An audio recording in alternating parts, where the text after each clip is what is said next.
Aloha and welcome back. So we are going to talk about the anti-Trump protest, the hands-off protest this past Saturday. I went to the one here in Hawaii on Oahu at the state capitol. It was very disappointing. I was walking around for the Green Party trying to get signatures to keep us on the ballot, and I had a whole bunch of people saying that they wouldn't do it because they were Democrats and that they weren't. I even had one person tell me that they weren't allowed to sign stuff like that or they would get fired. So I've found that more and more of these progressive actions like Indivisible, Move On, a couple of these other ones are just Democratic platforms that they get your email and they send you back to the Democratic Party. So they're not really progressive, and I'm finding this very disappointing. But the Democrats are they're shifty, they're sly, they're shady. That's crazy. Like what they're not even saying who they are. They're acting like they're somebody else and then telling people who think differently that they have their politics when they know they don't. So let's listen to Krystal and Sagaar talk about this a little bit. But if you guys want to break the oligarchy, we got to break the duopoly. It's one and the same.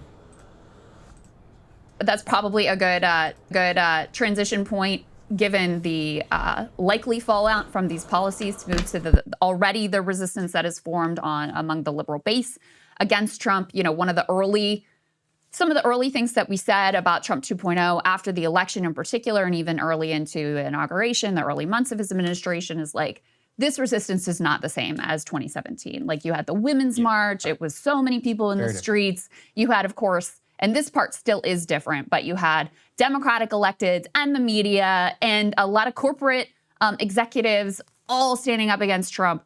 This time, the landscape is very different. Well, over the weekend, we had our first mass resistance anti-Trump protest movement.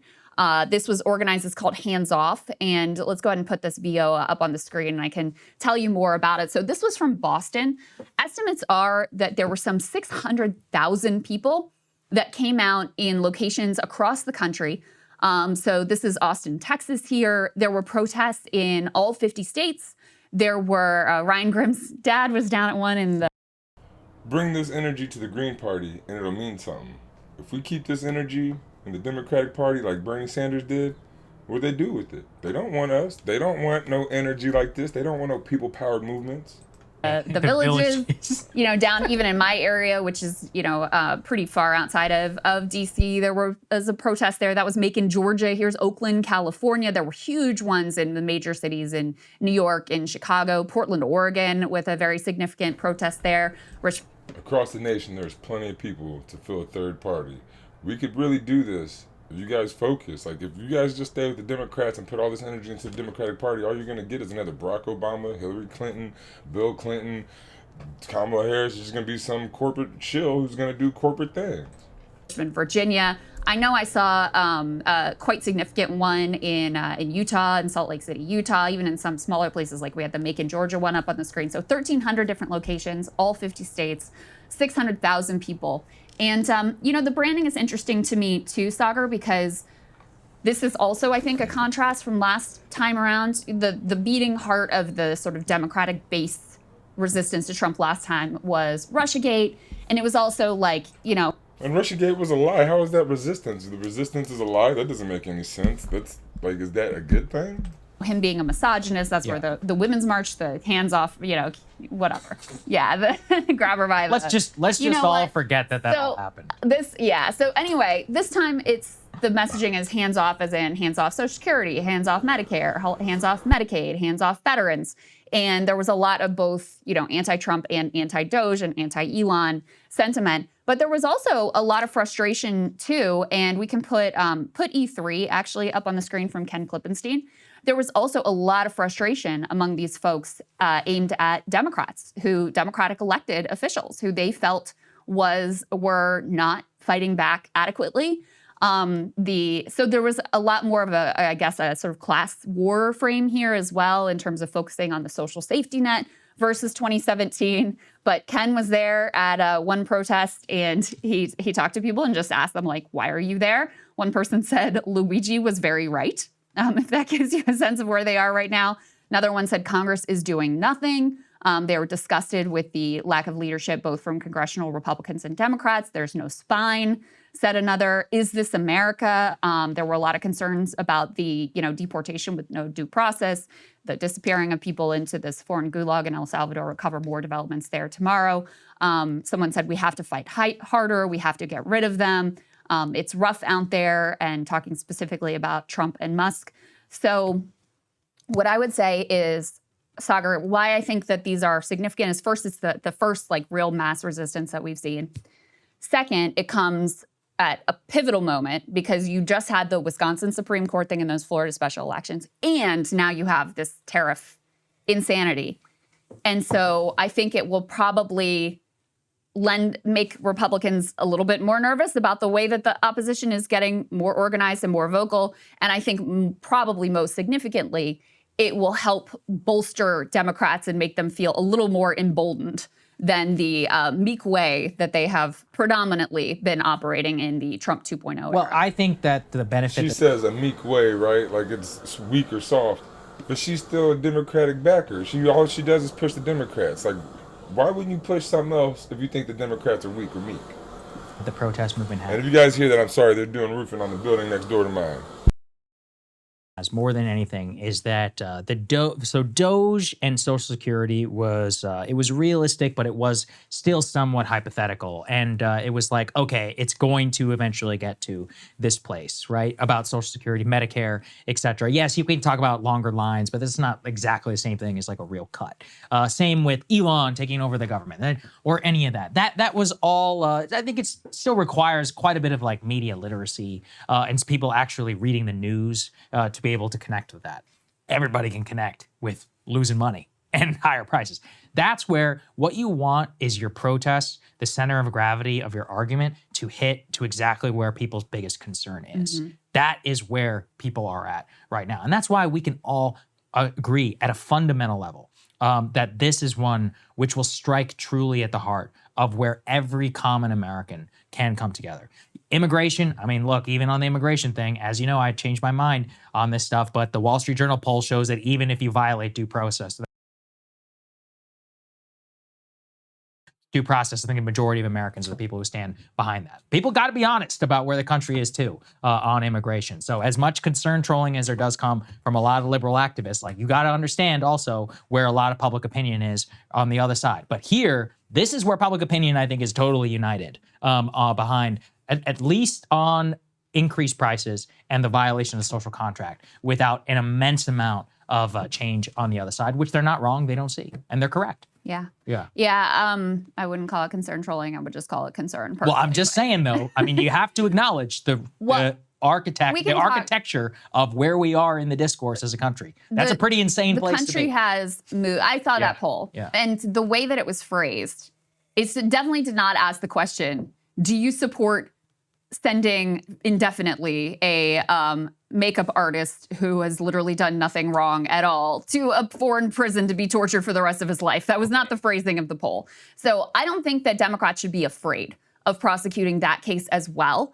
But there is no doubt that in terms of, what will cause people en masse to completely turn on this administration, this president specifically, like if your bottom line is your bottom line, if you can't make rent, if you can't afford to feed your family, if prices are going up, if you lose your job, if the president engineers a recession, you can expect these protests to be to look like nothing compared to the backlash that will come. And that seems to be what Trump is courting right now. Hey. All right, so we got Kit Cabello here from Hard Lens Media, and I'm trying not to talk too much or not let the noise go on. There's like I said, they're roofing next to us, and they're actually using that's a blowtorch, if you can hear. I don't know if you can hear it or not. But they're using a blowtorch on the roof, doing some roofing stuff. I ain't never roofed like that. My roofing didn't use a blowtorch, so I'm not exactly sure how they're doing it, but they're doing it with a blowtorch. But Kit Cabello talking about there's a Donald Trump. Oh shit. Sorry. My only question is, where are all of you during the last 4 years? Right? Where was everybody? I mean, it's good to see people out there. But see, we need to build the Green Party. All these people the last 4 years, or Bernie's movement in 2016, the last 8 years, however long it's been, if we would have filled the Green Party with those people and gone hard, we wouldn't have to worry about Donald Trump right now.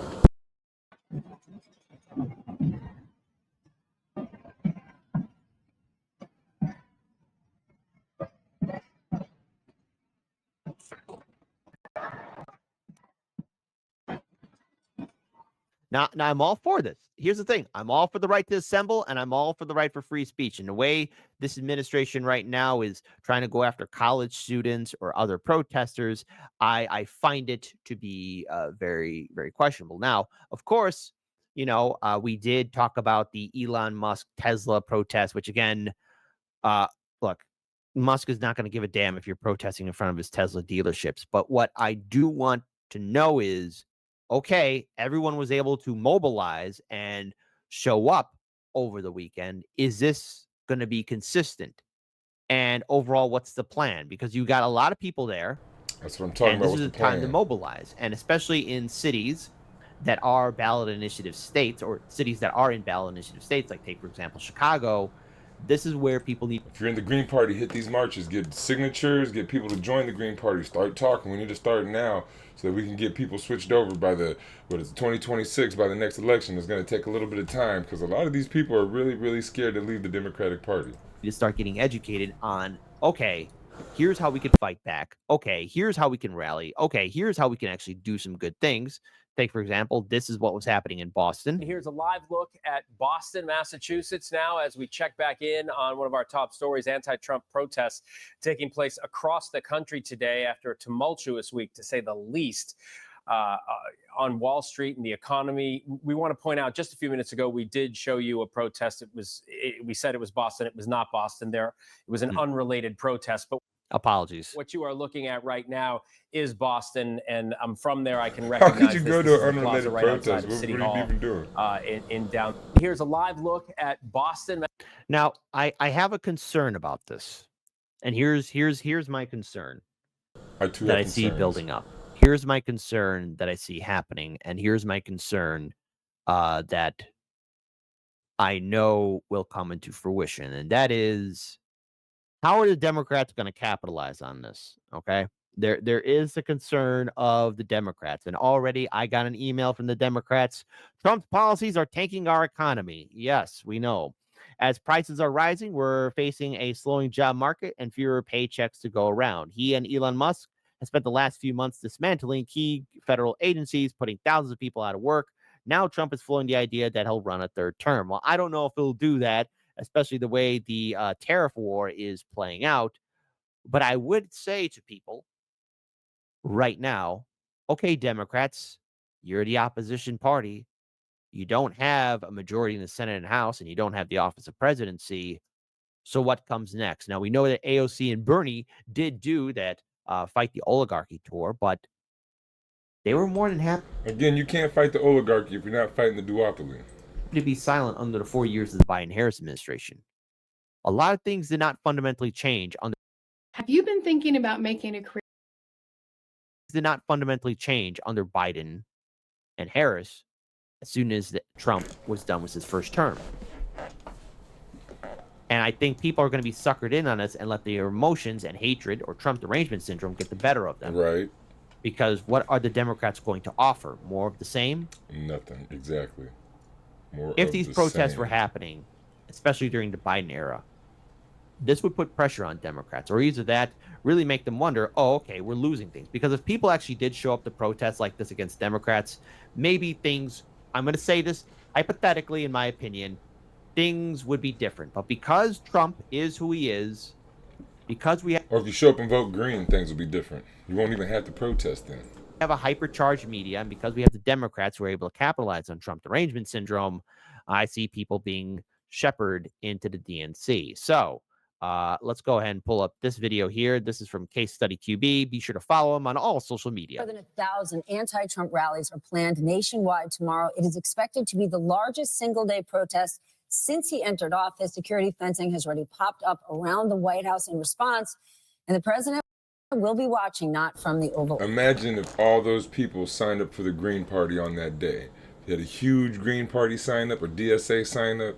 what kind of message would that send? That would show the Democrats and Republicans that we are really going to break this oligarchy. Yet, I got people telling me that they can't just sign the sheet to get us on the ballot. It's crazy to me. Office, but as we said earlier, from Florida, where he has spent the last 2 days as the markets crashed. Of course, we will be covering it all weekend here on MSNBC. Steve, is there any chance, I can't even believe I'm saying this, but, we were talking about the great financial crisis. We could end up with sort of the second coming of Occupy Wall Street. Occupy Wall Street, which was born out of people so frustrated that the rich were getting rich, the poor were getting poor, and opportunity was lost. That sentiment feels like it's growing. Yeah, but the question to me is where does the energy aim itself and end up? Does it end up in the Democratic Party, or is there some other? I'm not sure the Democratic Party is the natural recipient at this moment for that energy. Well, because that energy. They'll try and push that energy in there. And of course, there'll be people in corporate media that'll do so. But in his showdown with on the PBD podcast, Sam Cedar did say, like, the Democrat Party doesn't have a face or leader. I mean, yes, you have Chucky Boy Schumer. It can be argued Hakeem Jeffries and maybe by proxy Nancy Pelosi. But these are not the leaders that a lot of progressives and independents want to flock to. And I know that there are some people in my audience who said that they did join the protest. Others, knew people who did. But this is not how you organize. I mean, it's one thing to protest, and I get it. Yes, there's going to be these massive protests, but what comes next? Because you could protest in downtown Chicago, and that's what happened on Saturday, and I actually happened to peek by it, check it out. But on the other hand, too, if it's just going to be in downtown or either that, you're going to go ahead and march at Trump Tower. If that's where the energy is going to go, if that's what's going to happen in these protests, then nothing will fundamentally change, and people will be talking about, oh, we got to stand against Trump and we have to impeach Trump, which, again, case in point, I'll be talking about that in a little bit in this segment. Energy is both very progressive and very MAGA. Very MAGA, but here's the thing. It's the Democratic Party can do a job criticizing the Republican Party, but I don't know that it stepped into the void to say, well, here's what we think and believe. And we've talked about it here. I've talked about it on the show. Donald Trump has stepped in my opinion, to several voids created by the Democratic Party. For example, they come in and they say, we're going to cut government right now. The Democrats never backed off from the deficit spending and from this idea of endless deficits. So Donald Trump comes in and he says, we're just going to whack. And they have some public support on it. In fact, those numbers are pretty good for Donald Trump right now. He stepped in on Ukraine. Of course, I'm a huge supporter of what Ukraine's opposition to Russia. But before Hack Reactor, I was delivering. We're going to leave it there. But again, all this energy, bring it to the Green Party. Bring it somewhere that wants it. Bring it somewhere that will foster it. Again, all the links will be in the description below to both Hardlands Media here and Breaking Points before. So like, share, subscribe. I got my website up now, so that's why I haven't been on here as much. I got my website. I got a kid now. Things are going on. Things are happening. So stick with me, and I'll be trying to get back on the schedule here. But until then, keep coming to Across the Spectrum. Before then,